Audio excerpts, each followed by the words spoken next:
Imam Husayn ibn Ali, A Comprehensive History. Imam Husayn ibn Ali, 626 to 680 CE, stands as one of the most pivotal figures in Islamic history. The grandson of the Prophet Muhammad, his life and martyrdom at the Battle of Karbala fundamentally shaped the development of Shia Islam and continues to resonate deeply within Islamic consciousness over 1,300 years later. Early life and family background. Birth and lineage. Husayn was born in Medina on the 3rd of Shaban, 4 AH, January 11, 626 CE. He was the second son of Ali ibn Abi Talib, the cousin and son-in-law of the Prophet Muhammad, and Fatima, the Prophet's beloved daughter. This lineage placed him at the very heart of the Prophet's household, al-Bayt. According to Islamic tradition, the Prophet Muhammad himself named the child Husayn, following divine instruction. The names Hassan and Husayn had no known precedent in pre-Islamic Arabia and are understood to be Arabic equivalents of Shubar and Shubair, the names of the two sons of Aaron. Special status with the Prophet Muhammad held an extraordinary affection for his grandsons. Numerous narrations describe him carrying young Husayn on his shoulders, placing him on his chest, and kissing his stomach. A widely reported hadith found in Sunni collections like Sunan al-Tirmidhi declares that al-Hassan and al-Husayn are the masters, sayyids, of the youth of paradise. The event of Mubahala, 631 to 632 CE. One of the most significant events in Husayn's childhood was the Mubahala, mutual cursing, with a Christian delegation from Najran. When the Christians disputed Islamic teachings about Jesus, the Quranic verse 361 instructed the Prophet to call them to a solemn invocation. Muhammad brought his most immediate family, his daughter Fatima, his son-in-law Ali, and his grandsons Hassan and Husayn. For Shia Muslims, this event demonstrated that these four individuals represented the Prophet's purest family and held unique spiritual authority, the al-Kisa, people of the cloak. Relatedly, the verse of purification, Quran 33:33, was revealed concerning the al-Bayt. Tradition holds that Muhammad gathered Ali, Fatima, Hassan, and Husayn under his cloak and prayed, "God wishes only to remove taint from you, people of the household, and to make you utterly pure." Life under the early caliphs.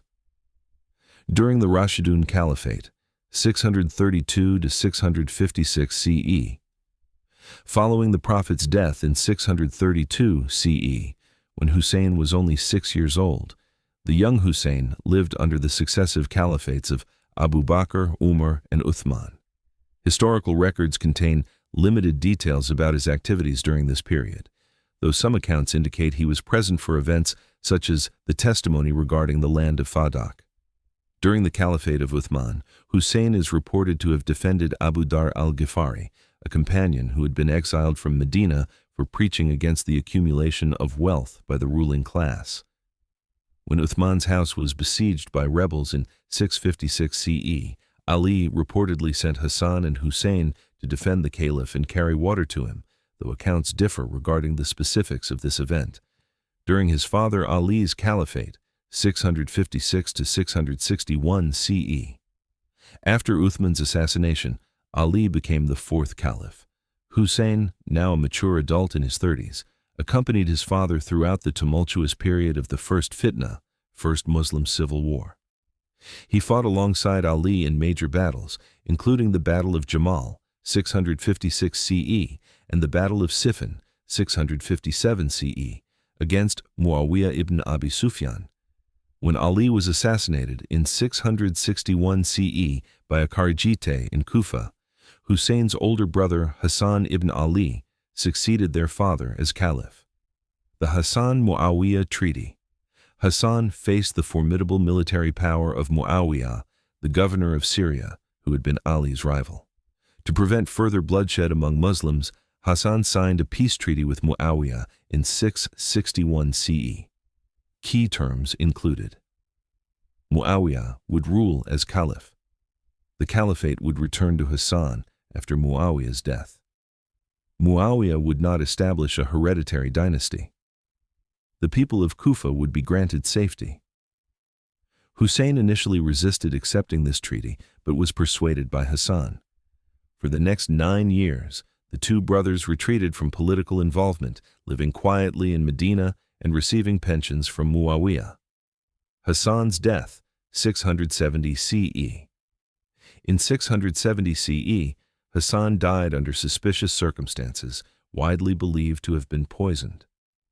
While no direct evidence implicated Muawiyah, historians note that his death conveniently removed the main obstacle to Muawiyah's plans for succession. After Hassan's death, Husayn became the head of the Banu Hashim clan and the leader of those who maintained loyalty to the family of Ali. He advised his followers in Kufa to remain patient as long as Muawiyah lived, honoring his brother's treaty. Negotiations and ultimatums. For several days, negotiations took place between Husayn and Umar ibn Sa'd. Husayn reportedly made 3 proposals. 1. To be allowed to return to Mecca. 2. To be taken to the frontier to serve as a military commander against the Byzantines. 3. To be permitted to go to Damascus to meet Yazid personally and settle the matter. All proposals were rejected. Ubaydullah ibn Ziyad insisted that Husayn must submit to Yazid's authority unconditionally, a demand Husayn refused. The night before Ashura, October 9, 680 CE. On the 9th of Muharram, the Umayyad forces prepared to attack. Husayn asked for a delay until morning to spend the night in prayer.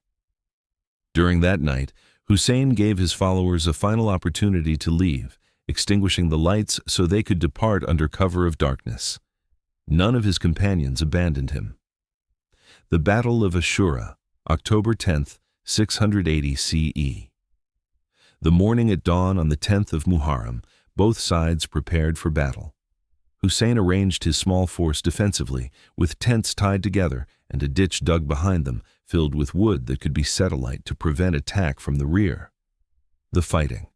The battle began with individual duels, in which Husayn's companions demonstrated exceptional valor. One by one, his followers went to the battlefield, fighting fiercely and being killed. They included his brother Al-Abbas ibn Ali, his son Ali al-Akbar, and his nephews and cousins. The Umayyad forces, vastly outnumbering the Husaynids, pressed their advantage relentlessly. The martyrdom of Husayn. By the afternoon, Husayn was alone among his male companions. He fought valiantly, sustaining numerous wounds. According to tradition, Husayn was eventually struck by a sword blow to the head and an arrow through the chest. He fell from his horse and was martyred on the battlefield. Aftermath. After Husayn's death, the Umayyad forces plundered the camp. The surviving women and children, including Husayn's only surviving son, Ali ibn Husayn, who was too ill to fight, were taken prisoner. Husayn's body was mutilated, and his head was cut off and sent to Ubaydullah ibn Ziyad, and later to Yazid in Damascus. The prisoners in Kufa and Damascus. The survivors of Husayn's family, led by his sister Zainab, were paraded through Kufa and then taken to Damascus in chains. Shi'i tradition recounts that Zainab delivered powerful sermons in both cities, courageously confronting Ubaydullah ibn Ziyad and Caliph Yazid, denouncing their tyranny and demanding justice for her brother's murder. Significance and legacy, religious importance for Shia Islam. The Battle of Karbala represents the foundational event of Shia identity. The martyrdom of Husayn, the third imam in Twelver Shi'ism, is understood as the ultimate example of sacrifice in the struggle against tyranny and injustice. Husayn's refusal to submit to Yazid, despite overwhelming odds, embodies the principle of standing for truth even in the face of certain death. The Shia tradition holds that Husayn's martyrdom was not merely a political defeat, but a spiritual victory that preserved the authentic message of Islam against corrupt worldly power. The event transformed the pro-Alid movement into a distinct religious sect with its own rituals, theology, and collective memory. For Sunni Islam, Sunni Muslims also regard Husayn with profound respect. While they may differ on questions of political succession, they accept the hadith literature establishing his virtues and consider his martyrdom a great tragedy. Many Sunni scholars condemn Yazid for his role in killing the Prophet's grandson, and Husayn is widely regarded as a martyr by Sunnis as well. Commemoration, Ashura. The 10th of Muharram, known as Ashura, is the day of Husayn's martyrdom. For Shia Muslims, this is the most solemn occasion of the year. 10 days of mourning are observed, culminating on Ashura. Public processions and religious gatherings, majlis, recount the tragedy. Mourners beat their chests, matam, as an expression of grief. In some traditions, reenactments, taziyah, of the battle are performed. The pilgrimage to Husayn's shrine in Karbala is considered one of the holiest acts' historical impact.